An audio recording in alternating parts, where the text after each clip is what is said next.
Five men are stranded in the middle of the Pacific Ocean. They are severely dehydrated, their skin is cooking in the sun, and their bodies are covered in dozens of venomous bug bites. They are floating on a makeshift raft built entirely from scavenged garbage, exactly half a mile away from the island they need to reach. To get here, they've been paddling non-stop in the blistering heat for nearly 12 hours. You can literally see the shore now. But instead of pushing through that final stretch, the exhausted crew fires a rescue flare into the sky and surrenders. Why would a team that survived a grueling week of island survival quit when the finish line was just 2,600 feet away? A week earlier, this crew was dropped onto a deserted Pacific island with a strict set of rules. They were forbidden to leave until they built a functional boat entirely from scratch, using only what they could find in the jungle or washed up on the beach. This image shows Jimmy Donaldson, the architect of this survival challenge. His team is famous for conquering grueling physical and mental endurance tests. Escaping this island comes down to 3 isolated variables. First, mechanical engineering. Second, biological endurance. And third, physics of the ocean. To understand this failure, we have to conduct a forensic post-mortem on their journey. We need to isolate exactly which of those 3 variables created an impassable, invisible wall in the final 5% of their escape. The crew's first hurdle was gravity. They had to build something buoyant enough to keep 5 grown men above water, using only sticks, bamboo, and ocean debris. This 3D wireframe shows how they solved it. By foraging through miles of washed-up ocean trash, they found 4 intact plastic barrels.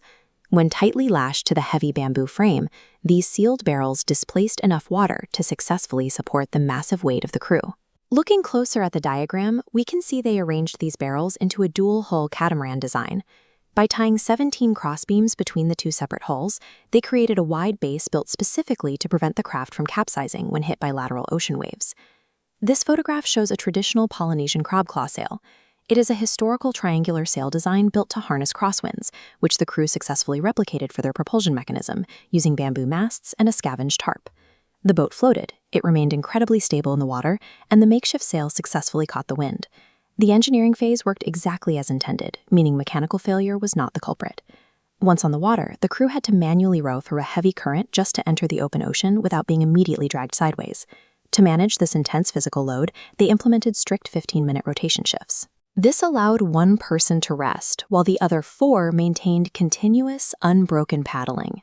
The physical toll was severe. Crew members suffered from debilitating seasickness, intense muscle fatigue, and they pulled so hard that their makeshift plastic paddles physically snapped under the pressure. Despite these breakdowns, they kept rowing. They successfully sustained their maximum kinetic output for over 11 straight hours. The failure cannot be attributed to a lack of human effort or biological willpower. This image highlights a stark color change and turbulent water surface, which marks an open ocean channel. These channels act like massive underwater rivers, characterized by intense, rapidly shifting currents. Initially, the crew used this geography to their advantage. They timed their departure perfectly, riding the outgoing high tide to pull them from their starting island and into the channel. This map displays their planned route between the 2 islands, with the blue arrows showing the initial current flowing directly in their favor. But this flow relies on a tidal window, a strict mathematical time frame where the water moves in one direction before lunar gravity forces the ocean to reverse course. Exactly half a mile from their destination, that tidal window closed. The map shows how the current reverses direction. Millions of gallons of water suddenly began flowing directly against the raft, creating a massive physical barrier. At the exact same time, a harsh cross breeze hit their sail, pushing the vessel even further off its intended trajectory. The combined physical force of the reversed tidal current and the aggressive cross breeze mathematically exceeded the kinetic energy the exhausted crew could generate with their plastic paddles. Sitting in the boat, the crew realized a demoralizing reality. They were rowing at 100% of their physical capacity, yet the island was actually getting further away. The GPS data confirmed it.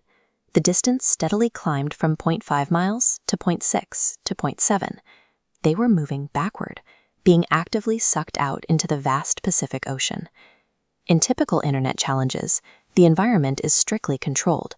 If you put in enough hours, endure enough pain, and work hard enough, you usually win. And their accomplishment was massive. They survived a brutal island ecosystem and engineered a genuinely functional sailing vessel completely out of washed-up trash. Human willpower and ingenuity are incredibly powerful tools.